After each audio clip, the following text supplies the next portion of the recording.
We are going to talk about the beef tariffs between Australia and China that started in 2015. Under the China-Australia Free Trade Agreement, tariffs are withdrawn once a special agricultural safeguard is triggered. The safeguard was met on 30th of June 2020. A tariff is a tax on imports or exports between sovereign states. It is a form of foreign trading and policy regulation that taxes foreign goods. Governments impose tariffs on other nations to raise revenue, exert political influence, or protect domestic businesses. There are two types of tariffs, such as fixed as a constant, sum per product of imported goods, or variable that the amount varies according to the given price. Tariffs have a long and complicated history, and the controversy to this day rages about whether they constitute a good or poor policy. History of tariff. It started at 1789 and was signed by George Washington. In 1828, taxes have been applied to 92% of imported goods. And it was followed in 1865 and tariffs stayed relatively similar. However, in 1913, tariffs were lowered and income tax became the main source of revenue for the government. In 1947, the General Agreement on Tariffs and Goods was signed by 23 nations. However, that was followed by World War II. In 1994, Free Trade Agreement was approved between US, Mexico, and Canada. In 1995, the World Trade Organization was founded and was signed by 123 nations. That was also followed in 2018, where Donald Trump announced 25% of tariffs on steel and 10% tariffs on aluminum. After only 1 year in 2019, US, Canada, and Mexico reached a free trade agreement.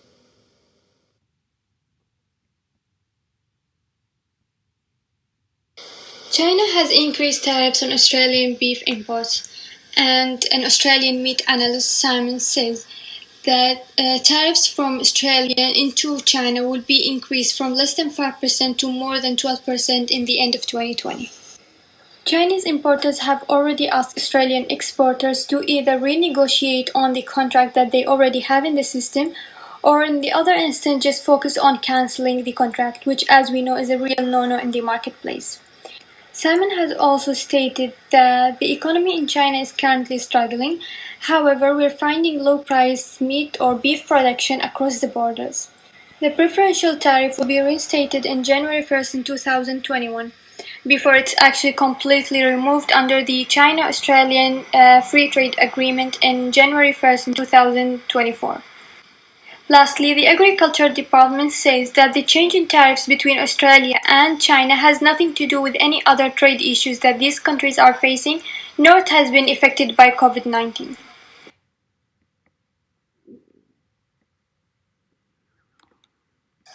The ongoing escalating troubles can be traced back to the aftermath of the international response to COVID-19.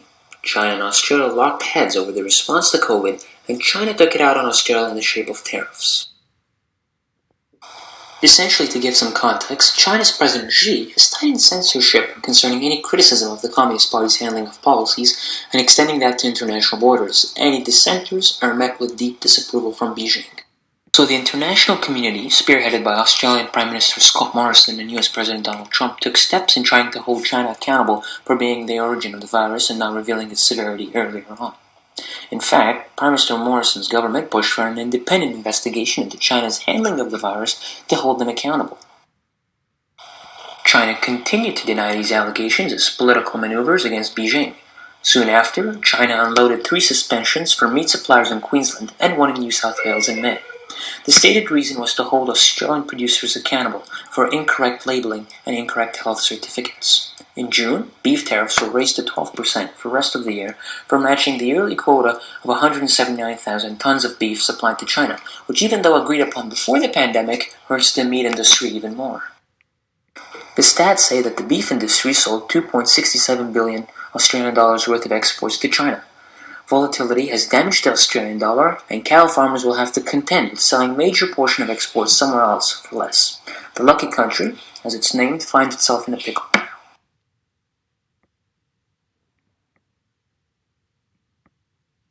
You know that Australia has 12 agreements with over 20 different countries for beef tariffs?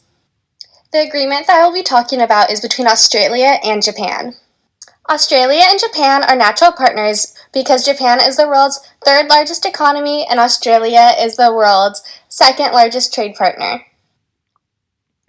The negotiations for the agreement started in 2007 under the Howard government, but was signed into agreement by Abbott on 15th of January 2015. Thus, the Japan-Australia Economic Partnership Agreement was created. Japan is Australia's largest market for beef, and in 2017 the exports totaled $2 billion. Prior to the agreement, the beef exports to Japan were 38.5% tariff. The tariff on fresh beef will be cut to 23.5% over 15 years, and frozen beef has been lowered to 30.5%, and over the next 18 years will be lowered to 19.5%. Tony Abbott stated, "This is the first time that Japan has negotiated a comprehensive economic partnership agreement or free trade agreement with a major economy, particularly a major economy with a strong agricultural sector."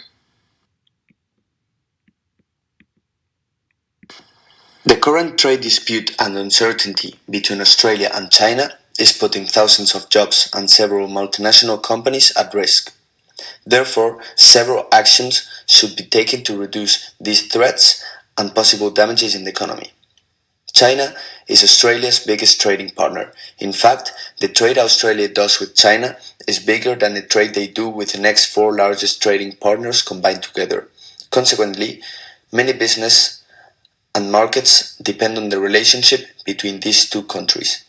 This is why a positive relationship must be maintained and the situation must be carefully handled. Australia's Trade Minister, Simon Birmingham, says that Australia reserves the right to take China to the World Trade Organization and appeal their decision.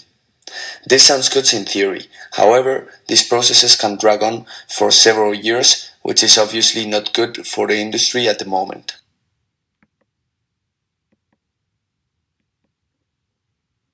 This is the end of our presentation. Thanks for watching, and if you have any questions, feel free to ask them now. Thank you.